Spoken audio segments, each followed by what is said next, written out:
Good morning, everybody, and welcome back to another Saturday Somm-things with Mods.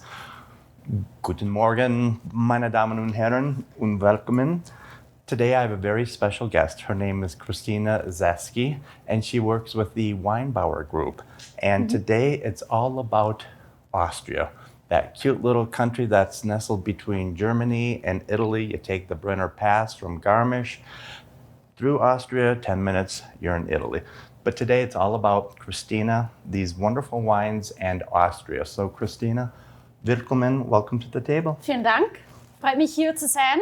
Don't worry, I won't speak German. That'll be the last of it. I am excited to bring these wines to you today. Okay. Should we get started? Yes. All right, so Sound of Music, everyone knows that is what Austria is known for. You think beer, you think Jägermeister, and you think skiing.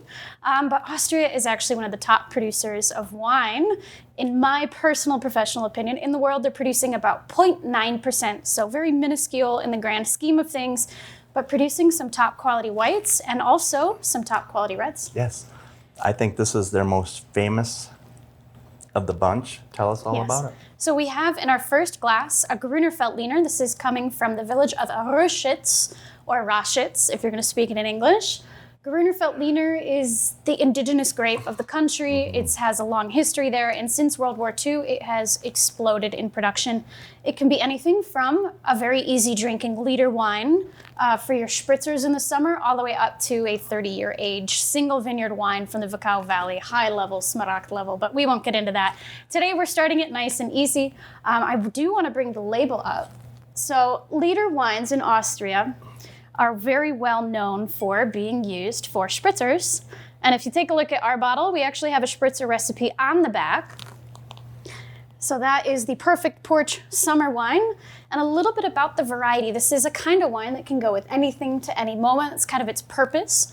And some of the traditional notes, if we take a good smell in here, green apple, always a nice tartness. A Grüner Veltliner comes off very acidic because it has a little bit of a bitter aftertaste. So it pairs really well with foods. Think pork, think charcuterie boards, if you're a fan of that, cheeses. Asian food. And Asian food. I think this would be gorgeous because you smell, you taste a little Asian pear. You get some kiwi, you get some lemongrass notes that are just really distinctive of Österreich. It's just so easy drinking and affordable. Yes. And before I go on, two things. Today we have a barman whiskey tasting at the wine desk from 3 until 4. And if anybody has any questions for myself or Christina about wine, tasting, anything, pipe in. We'll be happy to answer any and all questions. Beautiful, beautiful. So, wine number 2? Wine number 2. Okay. So we're still with the same winery. This is called Helenenthal, or the winery of Helena Valley. They have 200 hectares, so this is a huge winery for Austria. They're producing high quality and high quantity of liter bottles. So not only do we have a Grüner Veltliner in the typical DAC style, we also have a Zweigelt Rosé, or a rosé made from Zweigelt grapes, Austria's premier indigenous red variety. When you think of Zweigelt, I want you to kind of think on Thanksgiving. Think red, tart fruits, cranberries, sometimes currant, if you've ever had that. Pomegranates. Oh yeah, this one's got a nice pomegranate. Yeah, a little bit of fresh wild strawberries. Yeah, this is a nice, refreshing one. It is, and these would be both great for, as you mentioned, Thanksgiving coming up because they're so approachable. They're really meant for the masses, and you don't want to overthink it when it comes to the big holidays. Let the food, let the company do that. Just let the wine speak for itself. Yes, I think this rosé, you guys have been having some lovely weather here. I mean, fall colors are in peak right now. I saw on a nice warm Saturday afternoon, this is a great wine to just open, pour in the glass, and sit and enjoy the view. I mean, I'm from Chicago. We've got beautiful cityscapes, but we don't have mountains, so I wouldn't mind enjoying a glass of this with a view of Denver.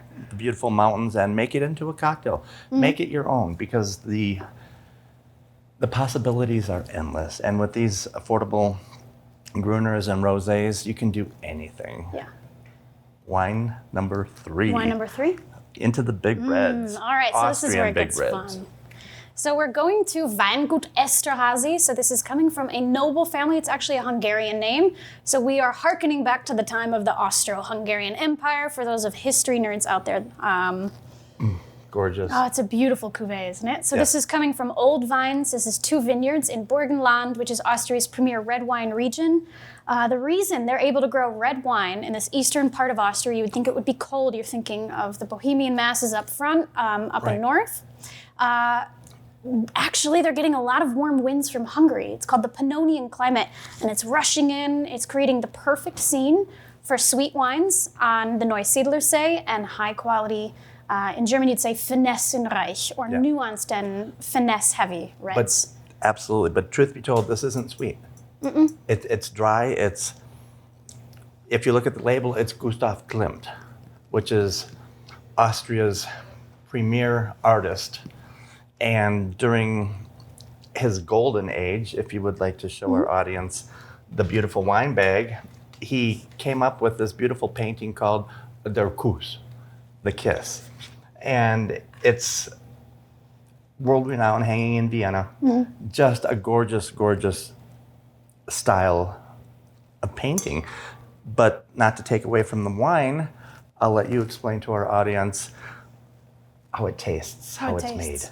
So we could talk about, I don't know, Art Nouveau or Fin de Siècle or Gustav Klimt level type art styles here with the wine, but I think I'll keep it pretty simple. I like that. We've got a cuvee of Blaufränkisch and Zweigelt. This is actually a mother-daughter grape pairing. Blaufränkisch is a little heavier, darker fruits, and Zweigelt is lighter, redder fruits.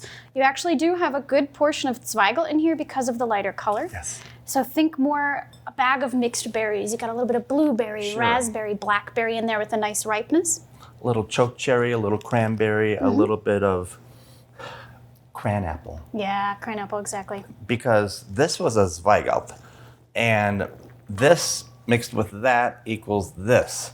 1 + 1 = 3. 2.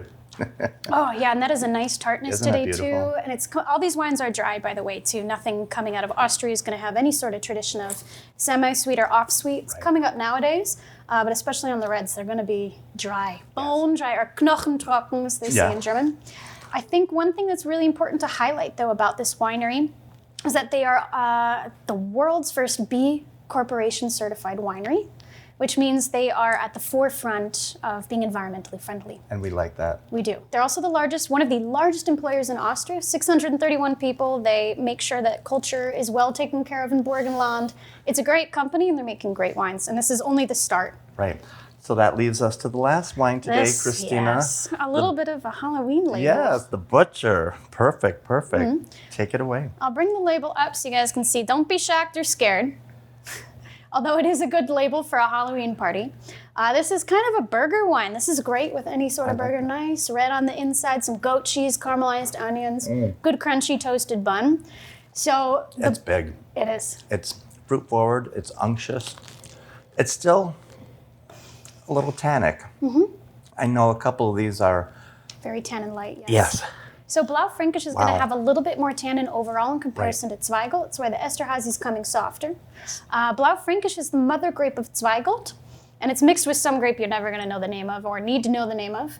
But it's considered the Pinot Noir of the East. It is actually a cousin of Pinot Noir, so if you remember nothing else, if you like Pinot, you'll like Blaufränkisch. Don't be scared of the name. Yeah, and it's, like I said, it's affordable. Miss Sheila has these on sale, and it's just so palatable. Yeah. It needs to be discovered because our Austrian section is quite small, but it's just bursting with flavor.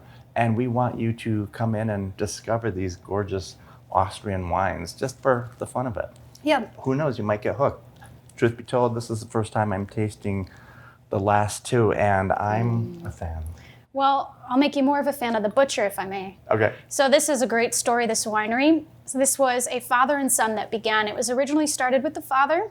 They do a thing called Mischbetrieb in Austria, or a mixed sustenance of the household. Right. So you'll be a farmer, you'll be a butcher, a hunter. He had grapes, and he was a Jäger, or a hunter. And he was selling his grapes to a very famous Mr. Kracher, known for his high-quality sweet wines from Austria. And Mr. Kracher looked at his grapes one day and said, well, Mr. Schwartz, Mr. Butcher, these are mighty fine grapes. I think you should try to be a winemaker. Oh. And so he put his hand at it, and now it's one of our top imports in the entire country. And we like that. Yep. And I can't thank you enough for joining us on this crisp fall Yes. morning, Christina. You were amazing, and everybody in Thank you. TV land, come on down, discover these gorgeous Austrian wines because you'll become a fan as well. So, Christina, thank you. Thank you. Prost. Cheers. Zum Wohl. Yeah, and we'll see you soon.